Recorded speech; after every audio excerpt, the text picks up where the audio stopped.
being authentic only requires one thing: to do and say what you believe. That's it. It's that simple.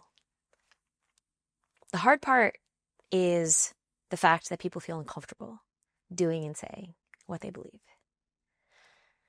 Whether your parents, teachers, friends, bosses, society, media makes you feel like you can't, and layer that on over time, every day, over years, it calcifies, right? Like there's a deeper barrier because you grow a thicker and thicker shell, because you've gotten some feedback that being and doing what you believe is not okay. And people talk about now, their most valued relationships being people who they can be their authentic selves with. And that's wonderful that we have spaces where we can be that. But what I wish for the world is that everyone can just be that, period. Because so much suffering comes from people hiding, masking, code switching. Because it is draining. It is emotionally taxing, because you literally have to put in effort to be different than who and how you are. And you can do it so often to the point where that will become easy, but you will become unrecognizable.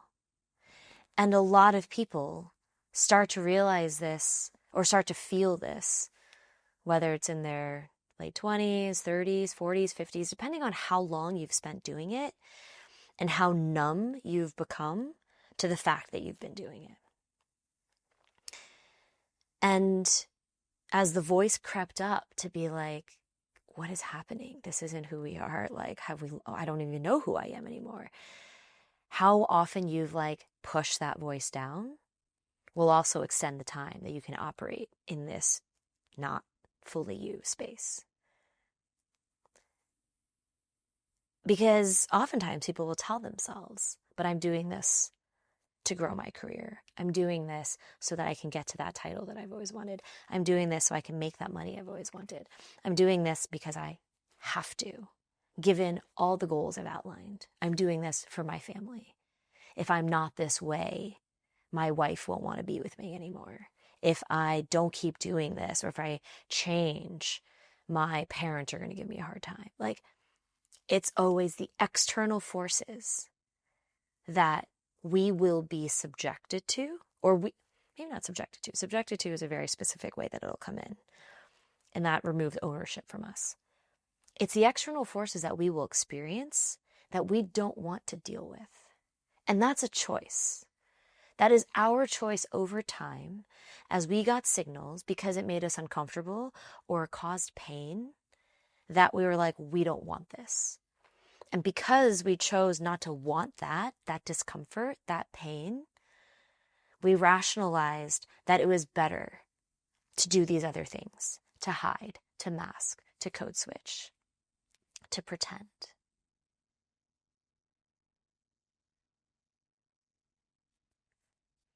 But in the end, on people's deathbeds, in hospice, so many reports of this from caretakers in nursing homes and hospices, doctors who deal in a lot of death, people who are interviewed in their later stages of life, not living true to self, not being who you wanted to be, not taking the risks to do the things that we wanted to do, not expressing the things that we wanted to express, are always the lifelong regrets. It's both so infuriatingly obvious and simple, but also difficult. Because if we think about why we come to this planet, and we are like, babies are perfect. They are born perfect. When does that perfection go away? And we don't mean perfect in some perfect human, because there is no perfect human, right? Like, but babies are just right as they are. They are good. They are enough. They are all the things just as they are. And yet, some point in time, we decide that they stop being perfect. I don't know if it's 2. I don't know if it's 1, where you start correcting and changing behavior and habituating them to a certain way of operating. And each family is going to do it differently. Each culture is going to do it differently. Each society, each part of the world, down to the family unit, is going to do it differently. And we start to edit behavior, and we start to guide and push and nudge in different directions. And depending on the setting they're in, they're going to get mixed messages, from home to school to playgrounds, and then to work, then to friends, then to college. And we're constantly calibrating ourselves to these external forces, these external things that are going to come in and we are going to experience, and they're going to affect us. And we then choose how we can avoid, deflect, protect. And most of us will choose to, in one simple word, just cocoon ourselves in different ways, because we just don't want to deal with the shit. And you might cocoon yourself in different ways in every single setting with different people, right? So then certain people get this version of you, this person, another place gets that version of you. We all know that, mostly at work, in our home lives. But then think about how different you are with your spouses and your friends. Think about how different you are with your kids and strangers. Think about how different we are with coworkers we like and the ones that we don't. Like, I don't know. It's late. I'm like losing examples in my head. Think about how we are with people we want to impress and the people we couldn't give 2 shits about. We're constantly adjusting. And it doesn't always mean that we're being inauthentic. But the more versions of you that there are, the harder it is for there to be a cohesive thread across all of it. Because then each person in our life only gets a sliver. And maybe some people are okay with that, and that's cool. There's no right way to be. But what I wish for you is that those people in your life where you feel calm and at peace and relaxed and free to be your true, honest, authentic self. Imagine what that would be like if that was just all the time. Imagine if you didn't have to worry about the version here and the version there and the version there. Imagine if that was one less consideration in your head, and what capacity that would free up in your head. How much energy could you save if you could just be you at all times? Because in a world that cares so much about efficiency and productivity, if you did not have to worry about being different versions of yourself and what you can say and can't say and how you have to act and can't act, like, that is the most efficient and productive way of being. Just simply being you without calculating anything in your head. And I don't mean that we aren't considerate, right? Like, we should be respectful and considerate of other people. So no, I don't mean that we like word vomit and say mean things to each other. So there is a layer of like being considerate and respectful, because that supports a caring society and that supports a caring relationship. But that doesn't mean you don't say what you want to say. You can find a way to say what you want to say thoughtfully and in a caring way. Like, I think the thing that my friends both appreciate about me the most and also find the most difficult is that I say what I think and I tell them directly how I feel. And it's not always pretty. I'm not perfect at it. Like I may, hurt them and then I will apologize. But I don't worry about saying the thing that I think is important or an opinion that is asked for or a thought that I think will benefit them for fear of the discomfort it will create or fear of them being upset. Because if they're my true friend and they know that I love and care about them and I say something with care or share a thought because I care about them, then I trust that they will value our friendship enough to navigate the difficulty of that. Like the cohesiveness across our life allows us to not have to think about like whether someone is going to respond badly and then to avoid it. Because then we edit and then we feel like, oh, I have to act in a way so as to not upset them. But then you don't get to be you. Or I have to pretend this because my mom couldn't handle this truth. Right, but then you have to hide. Like, there are so many things that there's so many pains that we create for ourselves because we are scared to do or say the thing that we believe is right. And the more that we bottle up of that pain, the more that we restrict within ourselves, the more, well, certainly one day it'll blow up, but the more difficult we make it for ourselves to be authentic.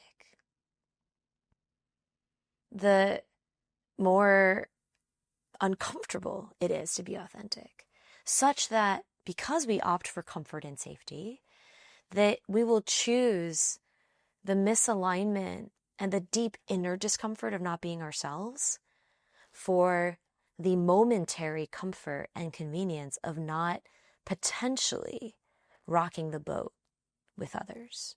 And that's our assumed rocking the boat. We don't even know if it'll actually rock the boat until you say the thing or do the thing.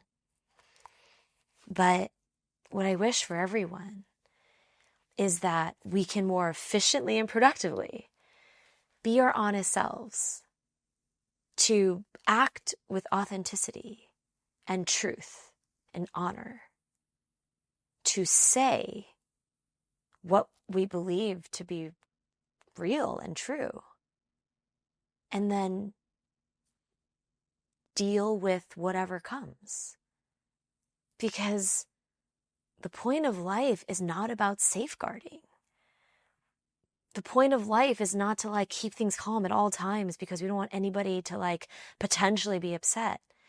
That is trying to bubble wrap the world. That's trying to bubble wrap our environment. And the world is not safe. The world is inherently not safe. And I don't mean that is inherently violent at all times. I just mean that there's nothing in the world that guarantees our safety of any kind or our comfort. We choose that. We get to create that. And the more that we lean into a world that is rooted in authenticity, the more that we can all get more comfortable with being authentic. Because right now,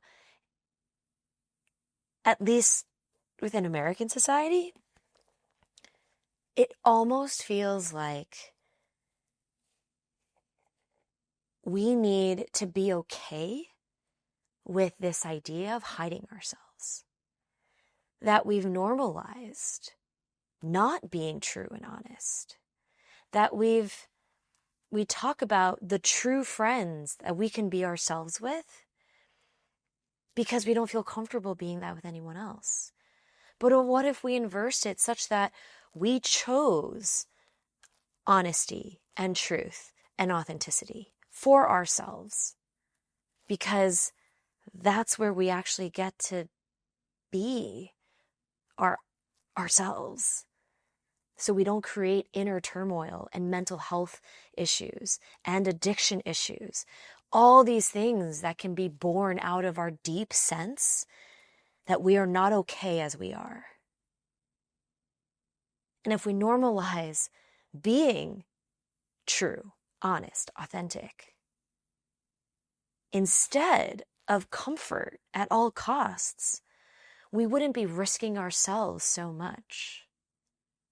But right now, it's like the default is to risk yourself, the risk of being yourself, so that we can fit in, so that we can keep our jobs, so that we can be liked. And I know that this affects different facets of life, that our survival is important, that our financial security is important. But it isn't, we've somehow devalued the importance of being ourselves, even though we know all the stories that at the end of the day, that's what people regret the most. So if we remember that authenticity, being your real self, is as simple as doing and saying what you believe, what is true for you, then we can just start building the practice and seeing what friction and discomfort comes in and seeing how we can navigate that. Because that speaks to building, that allows us to build mental strength. Because in this current world, it requires courage and comfort with discomfort and strength to be ourselves. Unfortunately, we've made it this way. So for the brave, for the risk takers, for those who like to take on challenges, especially those within ourselves of personal development, build the strength to be you. And check yourself. You can just start with an audit if you're not ready to start building skills yet. Start with an audit across your life. How often you hold yourself back from saying and doing what you believe. And if you do that audit, you get to decide. Are you okay with how often you are not being true and honest to you? And if you are, okay. If you're not, then let's change that. We currently meet weekly for calls. They're free. And it's almost like a little mental gym. Talk about what's holding you back. And then we talk about ways that you can build a skill to not let that hold you back anymore. So you can be more true to you. So that you can start to work out the shit that's getting in the way of your authenticity, that keeps you from doing and saying the things that you believe. And we currently meet weekly, but because it's free, that may change. But the info is below, and love to see you.